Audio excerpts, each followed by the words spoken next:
Football খেলোয়াড়কে দেখায় জনগণকে। একটা হইলে আস্থা বস্তির নোংরা একটা মিথ্যা কেসের মামলার একটা ব্যারিস্টার সুমন হয়েছে। তো আমাদের এলাকায় আমি যে কাজ করতে পারবো, আমি তো কোনো ফুটবল খেলোয়াড় লইয়া 10টা-12টা বাগান লইয়া আমি কোনো লাইভ করবো না। আমি যা করবো সব জনগণের লইয়া উন্নয়ন। মানুষ বিদেশ যাইতে পারে না, এরাকে আমি পাঠাইবো বিদেশ।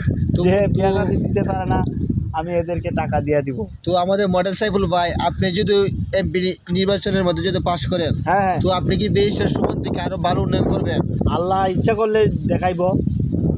মানে এটাকে আমরা আপনার কাছ থেকে প্রত্যাশা করতে পারি যে আপনি উন্নয়ন করবেন যদি পাশ করেন? উন্নয়ন করার আমার ইচ্ছা আছে বেশি বেশি বেশি। আমার এলাকার মাঝে জনগণ যদি শান্তি শৃঙ্খলাভাবে থাকতে পারে, তাহলে আমরা দেখাই দিব উন্নয়ন করে, উন্নয়নের জোয়ার করি।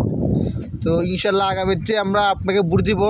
জয়যুক্ত করলে, পাশ করলে আপনি কি আমাদেরকে ভুলে যাবেন নাকি? না, আমি বলবো না, মরার আগ পর্যন্ত আমি বলবো না। তোমাদের মরলো আমিও জনগণের মাঝে আমি থাকবো।